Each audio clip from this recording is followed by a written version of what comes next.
The story doesn't stop here though. There is more evidence that the image in the tablet is that of Moses, peace be upon him.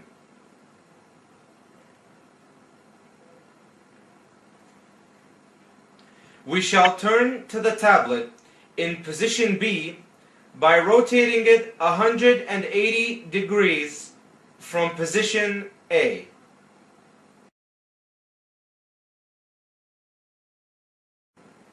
Once again, we turn to the tablet in position B and rotate it 180 degrees to find out more about the mystery behind this magnificent piece of art. Let's look closely at the tablet in position B, but before we do that, I would like to bring your attention to the fact that while in position B, a secret is unraveled, one that is known only to messengers of God. Previous nations had no clue what this secret is all about, but if you look closely at the tablet in this position, an image of the one-eyed Antichrist appears as was described by Prophet Muhammad, peace be upon him.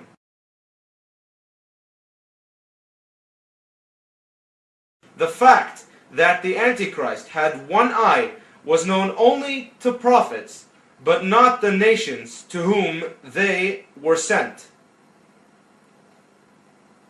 Prophet Muhammad, peace be upon him, had told his companions, "I shall reveal to you something about the Antichrist that no other messenger of God had ever revealed to his people." Notice that Prophet Muhammad, peace be upon him, did not say that the other messengers did not know.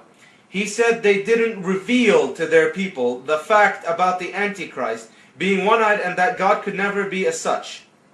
Henceforth, the maker of this piece must have derived this information from a prophet of God.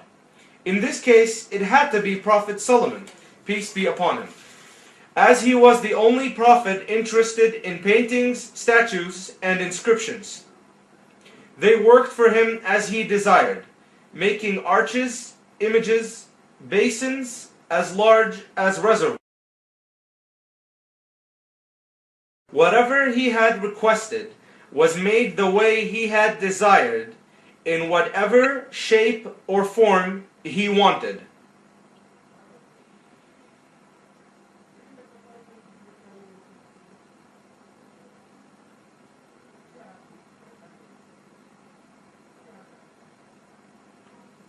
You may be wondering as to why previous nations weren't informed of the Antichrist's one eye. The answer is simply because it wouldn't have made a difference to them whether or not he was one-eyed, merely because it won't happen till he dares claim deity. The Antichrist is already here, but isn't one-eyed yet. He will emerge somewhere from the east, as Prophet Muhammad, peace be upon him, had told his companions, and will call on people to believe in Prophet Muhammad, peace be upon him. As such, some believe that the Antichrist might be disguised as a Muslim scholar and shall therefore receive support from a lot of people until he arrives at the city of Kufa in Iraq, where he will initially claim to be a messenger of God and will be rejected by anyone with reason. Then he will go so far as to claim deity, at which point one of his eyes becomes coated as with a piece of skin. His ear will be chopped off and the word kafir or disbeliever will be written across his forehead. This goes to show that the Antichrist isn't born with one eye, but will be as such when he challenges God by claiming deity. Even in the story mentioned in Sahih Muslim, one of the most reliable sources for Muslims, when Tamim ad-Dari, one of the companions of Prophet Muhammad, peace be upon him, said that he had seen Antichrist tied up in the monastery and had also mentioned that he had met al-Jassasah, one of the signs of the Day of Judgment, and thought it was a devil, and she was indeed one. I personally believe that was an act played by both the Antichrist and his partner Satan. But this is not the issue. The point is, this incident was intended to relay a message about the character of the Antichrist, especially since Tamim ad-Dari didn't mention anything about him having one eye, which goes to prove once again that whatever will happen to this eye will happen later. I shall now begin explaining in detail the tablet in position B. As you can see, an image of the right side profile of a human's face appears facing the audience. There, you can see the top of his head, forehead, and nose.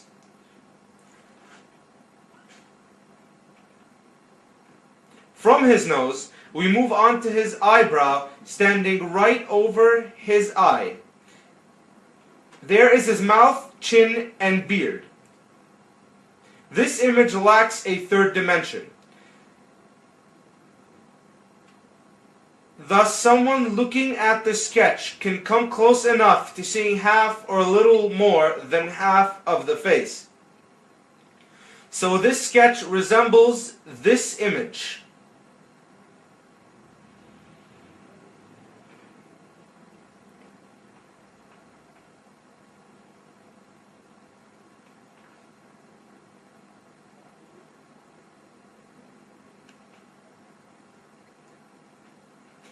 The features of this man were made in such a manner that could never be mere coincidence.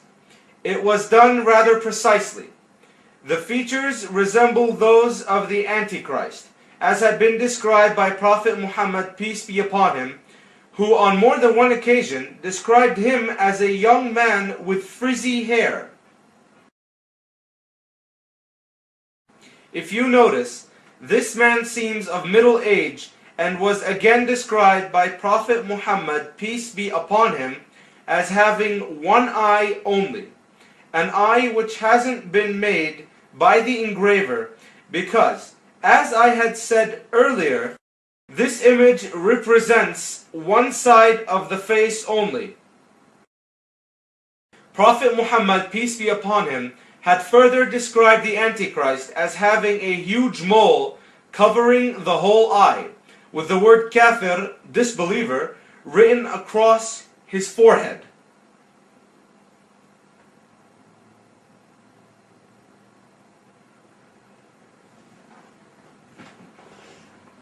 As I see it, this eyebrow belongs to one of the eyes, while that one belongs to the coated one. As for the protrusions on his forehead, this is again hard evidence that supports what Prophet Muhammad, peace be upon him, had said regarding the word kafir, disbeliever, written across his forehead. And we really have no idea what this mark will look like when the Antichrist emerges. Another distinguishing feature, which was described by Prophet Muhammad, peace be upon him, was the Antichrist's hair, which he referred to as tree branches.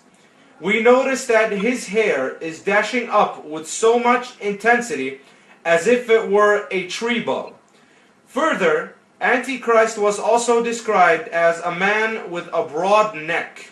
And if you look closer, you can see that the neck was made by the engraver to look quite huge. The interesting thing about this tablet is that when it was placed in position A, the letters at the top of the image of Prophet Moses, peace be upon him's forehead, were read differently from the way they were read when the tablet was in different positions. The translation was as follows: a sharp man of tremendous knowledge and a lisp. However, now that the tablet was turned upside down, a new image with a different reading is seen. Professor Yahya Ababni of Ancient Languages translated these letters as a man who is a product of an illegitimate relationship.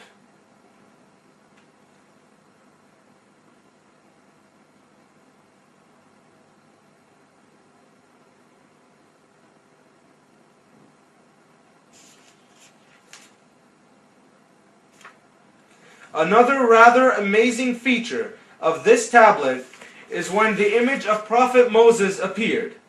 Two other images representing good appeared as well. First, there was the snake, which was the cause behind Moses, peace be upon him, victory over the sorceries and the Pharaoh. And two, the cow, which was also used to unravel the mysterious homicide as was mentioned in the Holy Quran. In the current position, however, an image of the villain and enemy, the Antichrist, along with other evil symbols, also enemies of Moses, peace be upon him.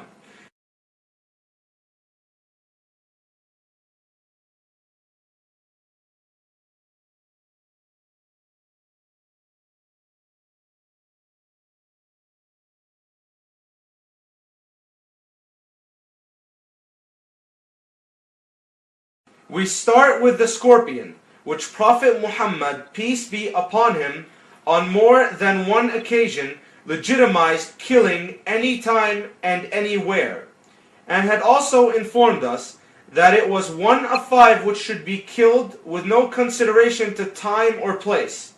This evil symbol was placed by the engraver of the tablet in the center of the Antichrist's forehead. One of the worst, if not the worst, villain ever.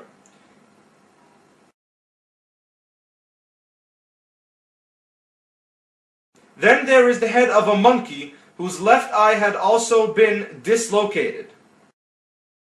As you can all see, this is the intact eye and that is the dislocated one. Then there is the nose severely slanted to the left, making the image more grotesque. This is the upper lip of the monkey's mouth and this is the lower jaw.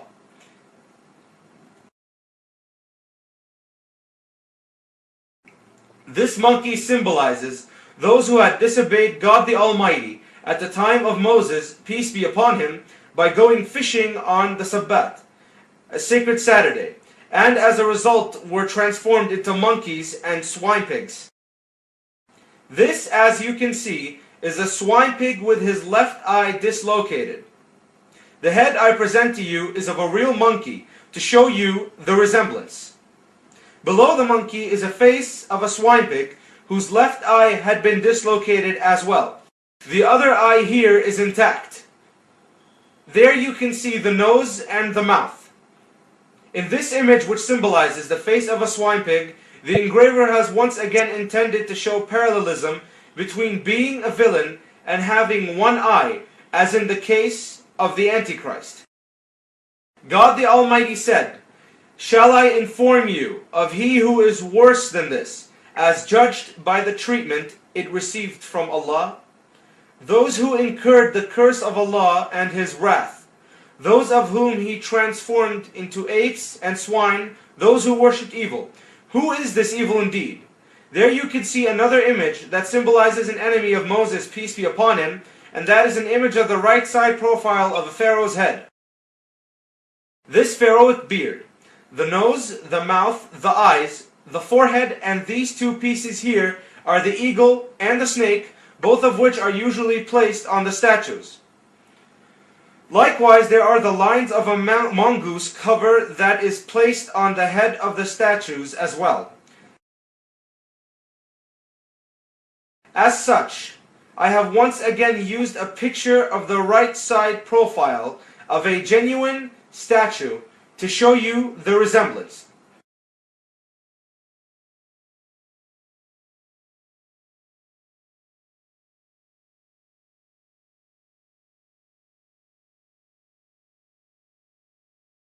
Strangely though, when the tablet is placed in position B, you can see an array of images that tell stories and events lived through by Prophet Moses, peace be upon him, and his nation.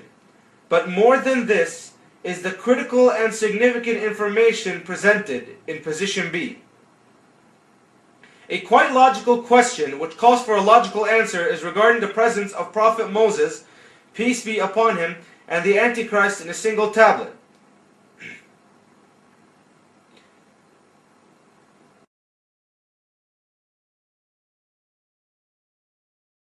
What is the mystery behind this? What might be the secret behind all of this? Why a messenger of God and the Antichrist? The answer is very